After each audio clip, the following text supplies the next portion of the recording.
Ag State of Mind, episode 136. Welcome to Ag State of Mind, a podcast that examines the stresses affecting producers of agriculture and how to alleviate these stresses and improve farmers' lives. In this podcast, we discuss openly the mental health crisis that is occurring in the agricultural community and what we can do to help turn it around. Now here's your host, Jason Meadows.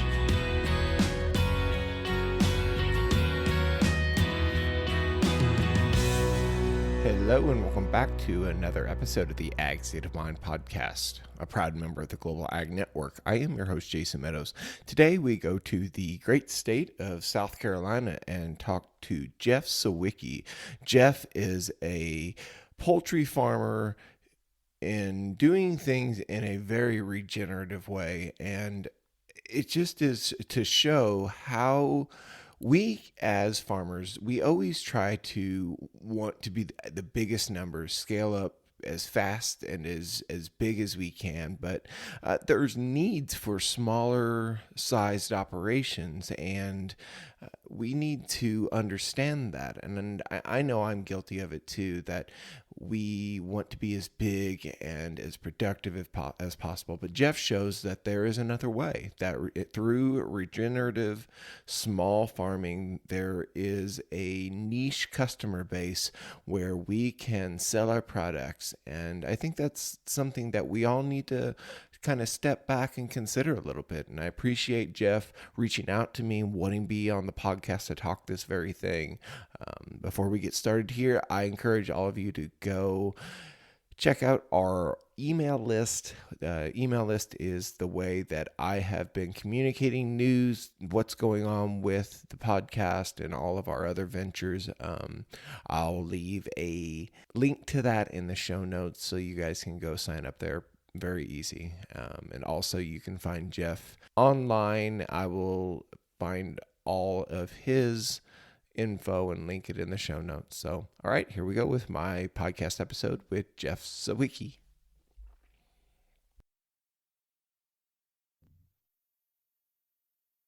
All right, Jeff Sawicki, welcome to the Ag State of Mind podcast. Thanks for joining me this evening.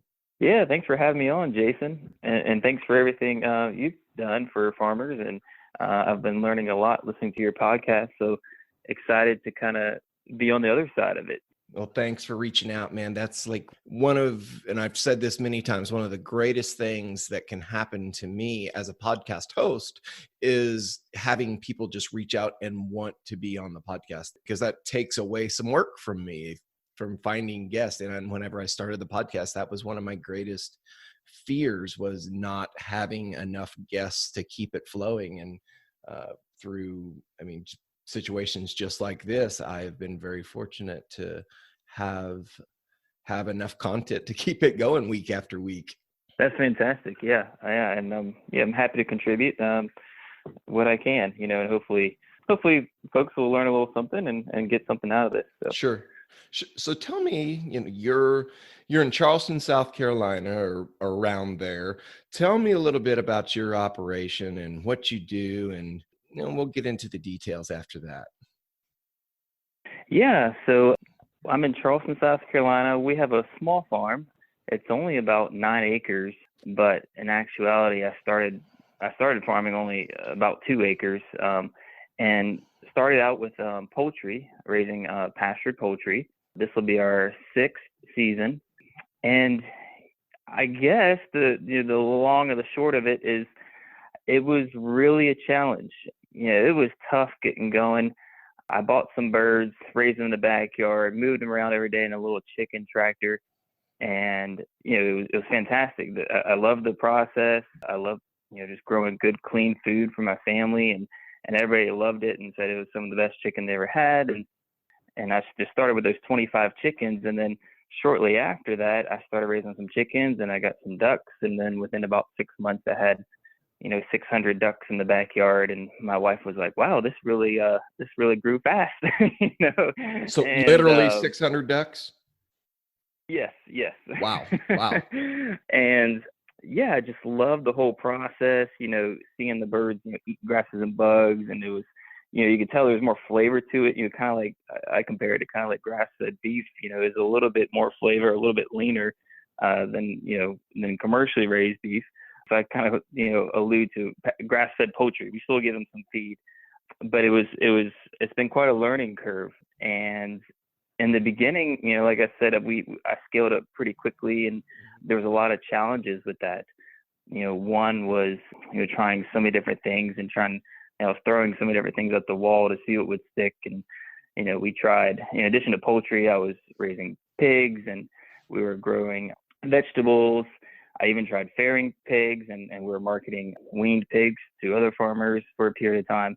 And so I was trying lots of different things, and really it was becoming difficult to manage it all. Mm-hmm. Mm-hmm. And in addition, it was becoming pretty costly. I was running up about $80,000 in debt on my credit card. And that's tough. I was still working full time off the farm, Mm-hmm. and spending all of my time on the farm. And whenever I wasn't at work, I'd be, trying to put out fires and do everything I could on the farm. And so I really didn't have much time for my wife, for my kids. And then I had this big debt financial burden standing on my shoulders, putting pressure on me. And yeah, there was a couple of years, 2-3 years there that were really, really hard, but kind of stuck through it and started to figure out how to make this thing work. And this past year, we really hit our stride, and we are going to grow close to 200,000, basically on 7 acres, just raising poultry. And so we've done really well, and there's a couple of things that are really, I think, instrumental to that success, and I'm hoping to share with other people. My first question to you, when I hear your story, did you grow up in this at all? Did you have an agriculture background? No, You didn't. I was working a corporate job in retail, actually, and we bought some land out in a rural area, and 9 acres, which wasn't a lot, but we moved out there, and I knew that I wanted to try to grow some food for us. So I wanted to raise some chickens and start a garden, do some of this kind of stuff, just kind of for personal use was the intention. And as I started learning more about agriculture and learning more about how to grow food, I really got excited about it, and seeing the potential with regenerative agriculture, and how not only we're growing great food, but then we can increase our soil fertility and do good things for the environment and sequester carbon, and all this stuff just made sense, and help build habitat for wildlife at the same time. And I was like, this is a win-win. And so really got hooked on this whole regenerative agriculture thing, and read every book I could find, and learning as much as possible. And that's really what hooked me in, but no agricultural background, no formal training whatsoever. I was just trying to learn everything I could, reading this snippet, this article here, this book there, watching this YouTube video there, and trying to piece it all together, which I found did help at times, but also, can kind of be very distracting. And, at the same time, I felt like I was going many different directions at once. And so I really had to figure out, I needed to buckle down and kind of have a plan and better direction if I'm gonna stay afloat and keep doing this thing.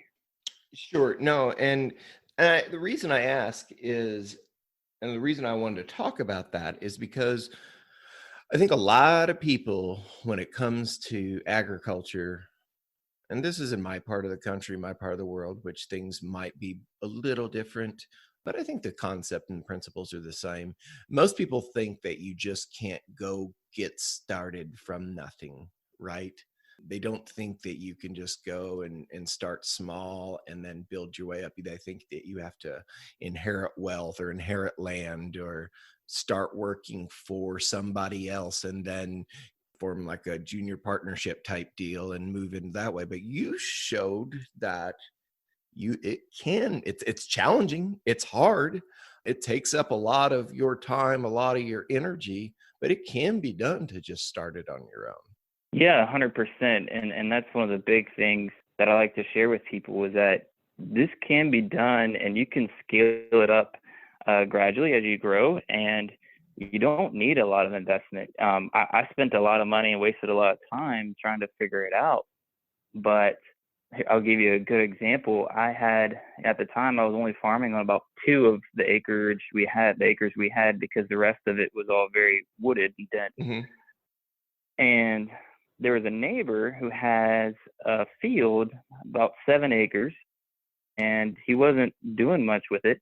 I didn't see him really plant it. Every now and then he'd kind of mow it, cut the weeds with the tractor, but that's about all I ever saw him do. And so I approached him and said, hey, I'm kind of running out of space. I got all these birds. Could I bring them over to your place? Would that be okay? And I, kind of told him, hey, you won't have to mow anymore. They'll basically mow the grass for you, and they'll add some manure on your soil and kind of increase your fertility at the same time. And he said, yeah, sure.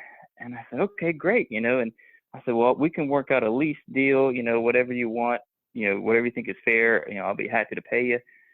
He said, no. He said, you don't need to pay me anything. He said, I'm just happy to see, the land being used. So we basically lease, about 7 acres of his property for free, essentially. And I think there's a lot of those opportunities out there when people, if you go out there and knock on doors and make some connections, I think there's a lot of people, particularly as you see the average age of the farmer in America is getting older and older, that have spare land they aren't doing anything with and are just happy to see it go to good use. So even if you don't have land or you don't have a lot of capital, you can start with poultry is a great, Mm-hmm. I like to call it a gateway drug into farming, because you start with a few chickens and the next you're raising pigs and cattle and doing everything else. So but it's a great way to start, and you don't need a lot to do it. So I'm curious, did you have, like, when you started, did you have something in mind other than poultry? Like, did you want to go like straight to beef or straight to hogs or straight to lambs, or was that your plan all along, was to start with poultry? Yeah, I started with poultry just because it seemed the simplest to get into, and then it wasn't long before we were, we got some pigs and we're raising pigs and we're rotating them through different paddocks, and then we're raising other types of poultry. So we started raising geese, and we did turkeys, and we did ducks, and we did chickens, and we're looking into getting sheep at one time, and kind of wanted to do it all, but then realized, hey, let's slow down. That's when things were kind of getting out of hand. I was overwhelmed. I was, out of money and out of time and out of energy. And I said, let's slow down. Let's work on one thing, get it to where it's productive and to where it's functioning well, and then, move from there. And so I just focused on the pastured poultry, and we really got that nailed down, I feel like. No, and it's incredible to do. And it made me think. I was flipping through this book I'm reading right now, and it's kind of encapsulate. I read something today, and it kind of encapsulated what you were just talking about, and said it's. Let me find exactly where it says. It says there are people whose expertise exceeds your own, and you should be wisely pleased about that. There are many valuable niches to fill, given the many complex and serious problems we must solve. And I think what that means is we want so bad to go straight from nothing to being the most productive, being the biggest, flashiest thing.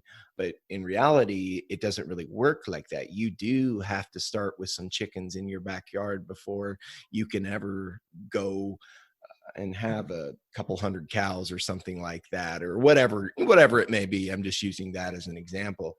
And I think that is lost so much in today's society, is we see the big, flashy, shiny things, and we feel like we deserve that, or we should have that because somebody else, but we don't really know where those people started. And you're kind of showing that, like, yes, you do have to start and be very humble at the beginning and make some mistakes and learn and build on those. And it shows you that you can get past those, and it doesn't all come overnight. Yeah, I think you hit it on the head there. I think a lot of our society is kind of trained to this instant gratification with the internet, and you can order things on Amazon or Walmart and have it to your house in 2 days, anything you want. And so yeah, I think we've been kind of accustomed to that instant gratification type mindset. But yeah, when you're starting a business, especially when it's an agricultural business, you really have to do the work, put in the hard time, and do the hard work and take it slow.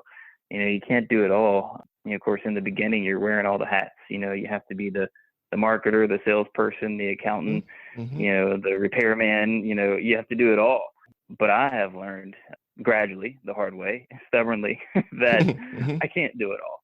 And, Right. and there's somebody out there that's better than me in a lot of those Mm-hmm. different things, and it'll serve me much better to focus my energy and my time on things that I can do well, and find somebody for something that I don't do well or don't like to do, whether that's sales or whatever it may be, or social media. Find that person that does that well and enjoys that, and bring that person in, and that that goes a long way. Yeah, and it's hard. Like, it's hard to humble yourself. It's hard to admit that, I'm at the bottom of this hierarchy. I'm at the bottom of this. Uh, maybe I'm less talented whatever it may be than these people that I'm trying to emulate. But you need to shift your mindset around that and say, no, I want to use these people as a goal. I want to them, instead of being jealous of them, instead of being resentful of them, I want to use them to inspire me, and use them as a goal, and kind of help them drive me. And it's all about a change in mindset. And I think you can apply mindset to so many things. And I think, especially in agriculture, it's a really true place where you can put those principles of mindset to work very, very effectively. Yeah, I agree. So many things come down to that. The beginning, I was personally trying, kind of struggling with, what to charge, and Hmm. I was Hmm. looking at how high my costs were to raise these birds. And then, it cost me more to raise my own birds, doing all the labor myself and not paying anyone, than it would to buy chicken or a duck or something in the grocery store. Hmm. It Hmm. cost me more to actually produce it, Hmm. not Hmm. including labor. Right. And so you're wrestling with this, and you're like, oh man, my costs are so high. How am I going to charge? How am I going to set my price on this, and how am I going to market this to people? And at the end of the day, it was a mindset thing, and I kind of had the realization that you know I have to do what makes sense for me to do this. I'm Yes, I want to provide food for the community, for my neighbors. I think farmers are heroes. I mean, they do they do so much hard work, and they're Right. amazing, and it's a noble profession. But at the end of the day, there's a lot of noble professions out there. Your Hmm. dentist, your physician, your doctor. He Hmm. he he wants you to be well, right? Hmm. That's a noble profession. He wants to cure people, but that still doesn't stop him from giving you a bill at the end of the day, right? So Right. he's still charging you quite a lot of money for his time. And I think as farmers, we sometimes undervalue what we do in our time, because we feel like it's a noble profession, it's the right thing to do. But I'm taking time away from my family that needs me. I'm putting a lot on the line. Not just financially, but you're risking a lot to build this farm and put so much time and energy into it. And so that was, yeah. So for me, it was a big mindset shift that, hey, I need to not look at what the grocery store is charging. Don't look at what the guy across town is charging for his poultry. I need to look at what my cost is, and charge a price that works for me and says, okay, hey, this is worth my time and my effort. So you bring up, and I want to stay on this a little bit, because the spirit of this podcast, and I think a lot of people listening to this podcast do have an entrepreneurial spirit, or are active entrepreneurs. So in saying that, like, I think you really brought up something that is a huge issue for people: knowing their value. And so how did you get kind of over that hump of, hey, this is what my time's worth, this is what my product's worth, this is what my effort is worth, and get to a place where, because let's face it, you said it yourself, your production costs are more than you can go buy a duck or a chicken for at the grocery store. But through the methods and through the care that you've done, you feel that that is worth more. So how did you start to relay that message to the consumers you serve?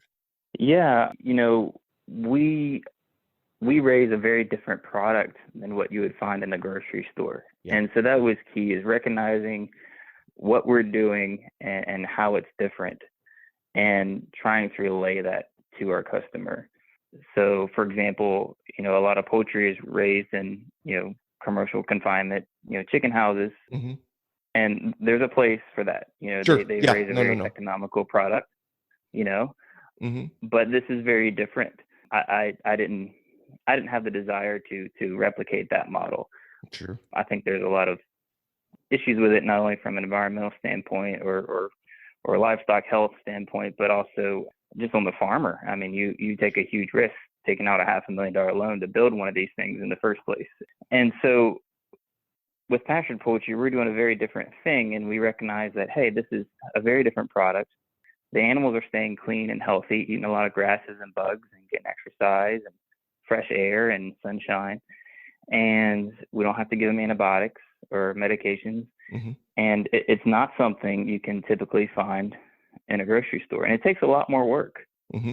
to move them every day outside. And then we also experience, loss too, probably more so than you would if they were in a nice, safe, warm house. They're exposed to the elements. They're, Mm-hmm. hot weather, cold weather, rain, snow, predators, you name Right. it. Yep. And so, you start to understand why the big agricultural model, why they do some things that they do. It's like, Right. okay, now it makes sense why they keep Mm-hmm. chickens in a barn where they're nice and safe and warm, Sure. but because they don't have to deal with a lot of the challenges that I deal with. But at the end of the day, I recognize, and I try to relate to my customers, that this is a healthier product for you. They have higher, nutrients and levels of vitamins in them, and you can really taste it in the flavor. And not everyone sees that and sees the value in that, but we've fortunately found enough people that do and appreciate what we do and appreciate, our products and support us. Right. And so I am unapologetically and staunchly a capitalist. I believe my whole heart in capitalism. And what you are saying is proving that capitalism works in the fact that there is a product out there that is mass produced, that a farmer, or even, I mean, obviously there's always a human element, but either a farmer or a corporation, they have these chicken houses where they mass produce chicken, and they are able to do it to scale and to keep their per unit cost pretty low in comparison, and thus giving the consumer a cheaper mass produced product at their grocery store. And like you And said, there's a person that needs that, exactly. that's Yes, in poverty, or, has, that exactly. doesn't have much income, and that can, that's what they can afford. Yes, yes. What you're saying and what you're doing is saying, yes, there's a place for that, but there's also a demand, a need. People are desiring a smaller scaled product, a smaller scaled, more involved, somebody who uses regenerative practices.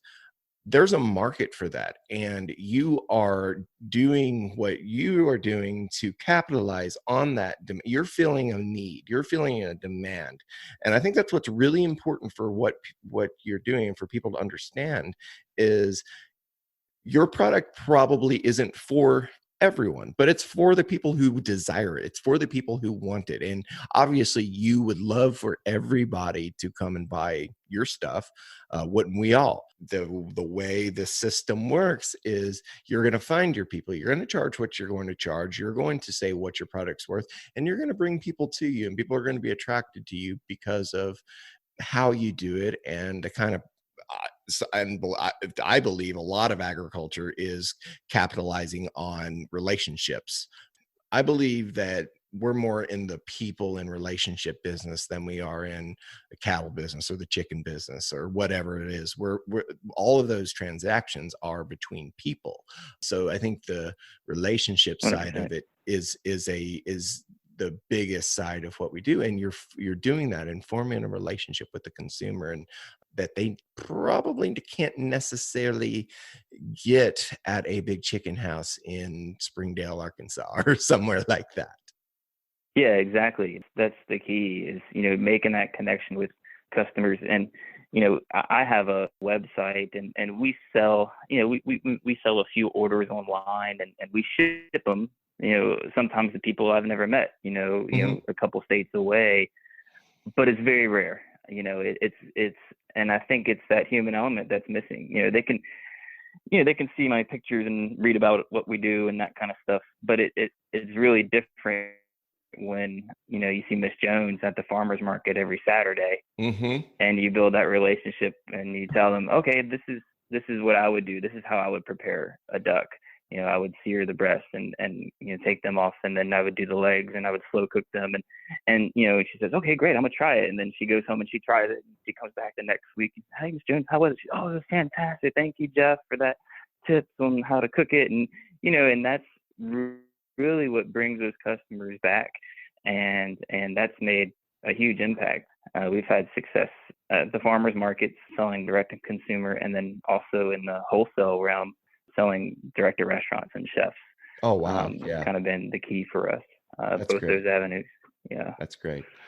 Yeah, I have I have several friends who sell beef and pork at farmers markets, and it's a totally different. And for us, it's where we're at. We're about an hour and a half southwest of St. Louis, and they go to a lot of their customers are in St. Louis, in the St. Louis area, and they want that. They desire that relationship with the producer, and they can go and ask them questions and ask them how their animal was fed and treated. And I think that's really something, and that's we're going to see a lot more of. And I think what the Hmm. pandemic has shown is there's and we've talked about this several times before with several other guests, is that's the model more people are going towards, is having that relationship. And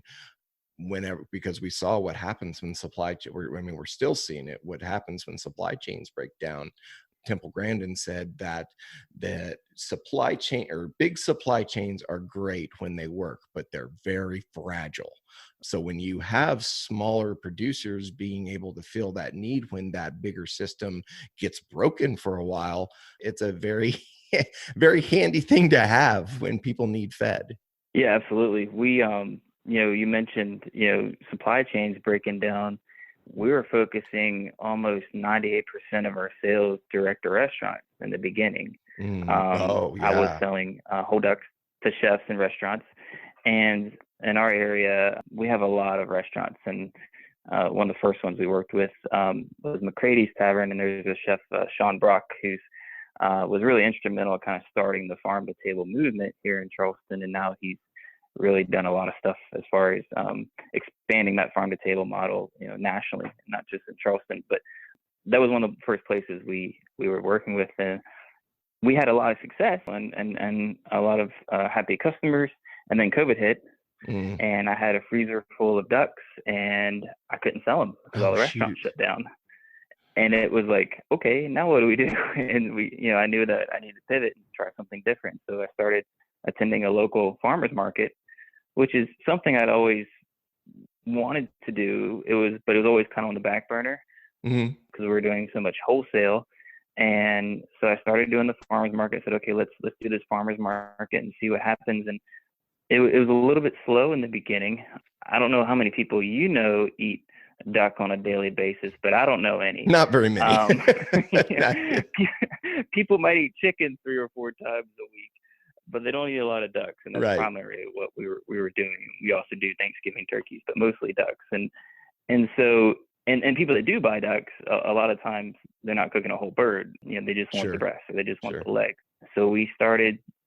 There's a local commissary, a local kitchen, a health inspected kitchen that I lease, and we can make some of these value-added products like different sausages and cured meats, and we can make duck confit, and then we could take the bones and the leftover parts and the feet and make bone broth out of it. And so now I could sell those products for a much higher margin. And so we're increasing our sales, we're increasing our product offerings, and we found that a lot of people really like those prepared products.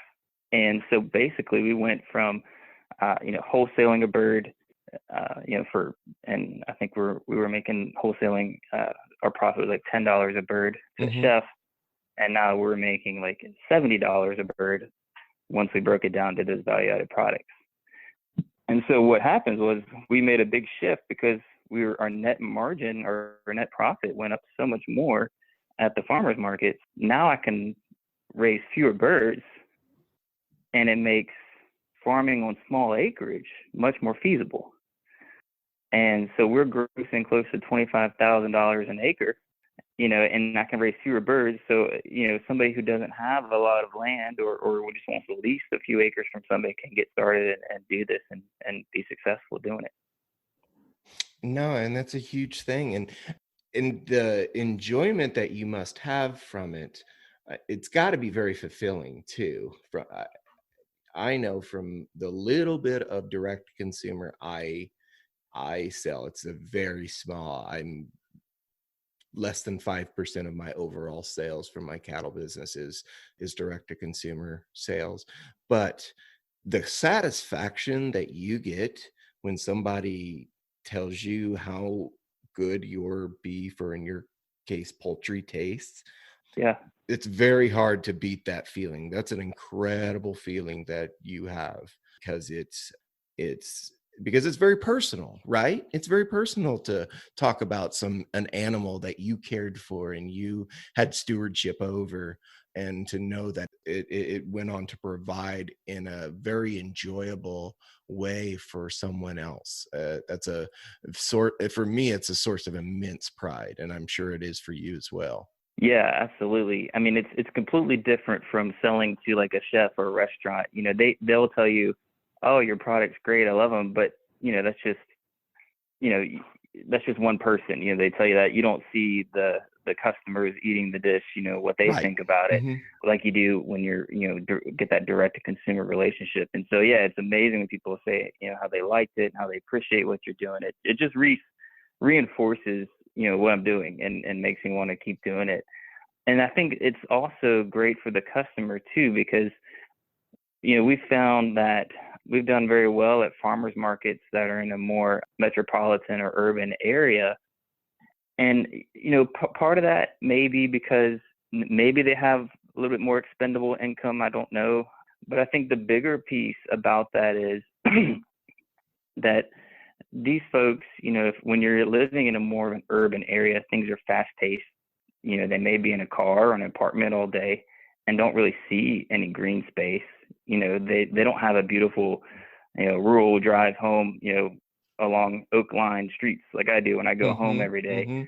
And so for them to go to a farmer's market, get some fresh air, talk to a farmer and buy their product, it's a way for them, I think, to connect and feel like they're a part of something, and to kind of be grounded and feel like they're part of something bigger, and kind of more connected, if you will, to the earth and to the to the outdoors and to farming and agriculture. And I think that's big for them, and I think that's a big piece of it, that relationship and what the customer gets from it as well. It's funny. You can always trace everything back, no matter, and we said this earlier, in the relationships that you form. That's like the core part of anything we do as human beings, is the relationships we form with others around us. And we can turn almost any conversation, you can always steer it in that direction. And I'm always fascinated by how that can always come around. Yeah, 100%. It's it's a great feeling when people appreciate what you're doing, and it definitely gives me the motivation to keep doing and keep trying and keep innovating and doing new stuff. So yeah, it's pretty cool. Yeah, absolutely. So tell me, where can people find you? Where can people find you online? Where can they find what your product? You mentioned you sell across the US. Tell us all about that. Yeah. So I touched on this a little bit. So we're selling. We have an online store and we sell across the U.S. It's Vital Mission Farm for folks that are interested. But I guess what my new focus, I guess, for this year, we're still doing the pastured poultry, is my goal is to really share with others, other people that are interested in agriculture, particularly if they're interested in starting a pastured poultry operation, how they can do this for little to no startup cost, how they can scale it, and how they can be profitable. And I think, profit's kind of a dirty word that, as farmers, we don't always talk about, but it's very important Yeah, it's so because, important. number one, if you're not profitable, you're not going to be It's a in business thing. long. Right. But also because, if you're not going to be in business very long if you're not profitable. But, if you have a huge mountain of debt on your shoulders, that is such a weight. I mean, when I had this debt and I was working hard every day and I was working two jobs, it was tough. It was tough on my relationships with my family, which I didn't see, and it was tough on me. I was stressed. And when you don't have those financial worries, then, once we started getting things figured out and we were productive and we were profitable, then I was having fun again. I was like, Right. okay, this is fun. No, this is enjoyable again. Kind of had to go through the fire to get to the other Sure. side. But a big driver of what I'm trying to do is teach other people how they can do this and do it affordably with not much startup costs, without even having land. And so, that being said, I think there's a couple keys to being successful in a farm. You need to have a good plan. So you're not distracted. You're not trying and, like I did, and buying the next shiny thing and doing so many different things. You need to start with minimal investment. And so one of the things I did was I built a lot of our own infrastructure for very cheaply. Did a lot of do-it-yourself, feeders and waterers and different things, because I couldn't find a lot of this stuff commercially available. And so I was able to scale up as I grew for very cheaply. And then you need to have a good sales strategy. And ours was to market to chefs and restaurants, and also to do value-added products, selling those at farmers markets. And so I put together a course for other folks that are interested in doing this, where I can teach them step by step, follow, here's the plan, here's the outline, how you can be successful at doing it. And the first step of that is choosing the right breed. And so folks, they can go to farmingtribe.com/ag-state, short for ag state of mind. And there's a report there that'll give you just put your email in, it'll give you a free report on the top poultry breeds to start with, whether you want to raise them for meat or for eggs. It'll give you the top recommendations of what to use, because there are a lot of dual purpose birds out there, which if you're farming poultry, I would recommend stay away from. If you're just doing it for yourself or on a homesteading scale, that's fine. But if you want to make money and do a business out of this, you need to give yourself the best edge you can have. Sure. Farming's hard enough. Don't start off walking uphill. You know what I mean? There's so many things that are controlled. So start with great breeds, and that will give you a list of some of the best breeds out there, and that'll get you linked into my to my email list, and you can learn more about how to start in your own pastured poultry business for cheap. Very cool. Well, I'm flattered that you are including us in that. That's very, very, very cool for listeners of the podcast. And I'm looking for, because the thing about it is, you can access so much with just a curious brain. And that the information is out there, and you're showing that there's information out there. And if you want to do something bad enough, there are people like you who are helping other people figure it out. And what a time to be alive.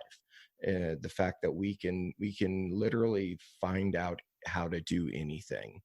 And it's really a cool thing that we have this access like this. And I appreciate you sharing that, just sharing that with everybody, because it's very easy to have a scarcity mindset, right? And want to keep all those secrets, keep all those things to yourself, and keep them close to your vest, because you don't want anybody to find out anything about how you're doing things. But when you adopt an abundance mindset, and we've talked about the abundance versus scarcity mindset on this podcast since the very beginning, since episode 2 with Mary Jo Ehrman, we talk about when you have that abundance mindset, you are able to just you fill your own cup up, and then it overflows, and other people are able to catch from your cup as well. And you make such a difference, such an impact than you would have if you just would have kept that to yourself. And you end up, by giving to more, you not only allow other people to have more, but you have more yourself, and you feel more fulfilled. And that's you're a great example of that, and I appreciate that about you. That's great. That's very nice. You said that so eloquently. You put it very well, and that's a big driver, is just to, I want to share not only some of the struggles that I went through, because I went through some really tough times, to help people kind of avoid those pitfalls that I fell into, but also show them kind of here's the right way you can do it, and you can avoid a lot of these pitfalls that I fell into. And that's what really drives me is help other people to get started, because I really feel like I feel like small farms really are the future. Sure. I feel like independent producers are going to be more and more common, and I think it's a good thing. I agree. Think the more small farmers we have out there, the better off the environment is, the world, the consumer, the food has better quality. I think it's just better all the world over. So the more people we can have doing this kind of thing, the better. I totally agree. Yeah. So I'm, happy to share what little knowledge I have gleaned with others, and that's great. And I think that's the next step, the next driver for me. So awesome. Well, Jeff, this has been an absolute pleasure, man. Is there anything else you want to share before we close this up for the night?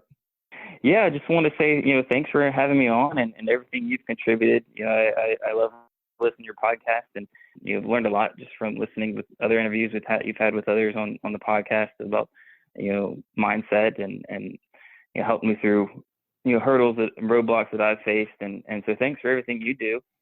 And yeah, I'm happy to help if anybody is interested. I'm also on, I'll give you the website one more time. It's farmingtribe.com/ag-state. They can go get that free report of the best, chicken and duck breeds for meat and for eggs. And then I'm also on Instagram and YouTube. You can always message me on there if you ever feel the need. It's Farmer Jeff Sawicki. And yeah, thanks again for having me on, Jason. Yeah, man. And we'll link all that stuff in the show notes so people can just click and find you. So, man, I appreciate it. This was fun. I learned a lot tonight. Chicken is something that I don't have a whole lot of experience with. But to hear you talk about it, and not just chicken, I know you do duck and turkey too. So poultry as a whole, it's not something I know a whole lot about. So I appreciate you kind of teaching me and giving me some of the background of how you do it. It was very enjoyable for me. Yeah, I'm hoping next time I talk to you in a couple months, you're going to have some, 400 or 500 ducks in the backyard. I hope not. My wife. We'll see, right? I don't know. I don't know how my wife would handle that one. Yeah. Oh, well, thanks a lot, Jason. Yeah, man. Have a great night. All right, you too. Thanks for listening to Ag State of Mind. We hope this episode has encouraged you. Be sure to follow us on Twitter, Facebook, and Instagram at Ag State of Mind. And don't forget to subscribe to this podcast on Apple Podcasts, Stitcher, or Spotify so you never miss an episode. See you next week.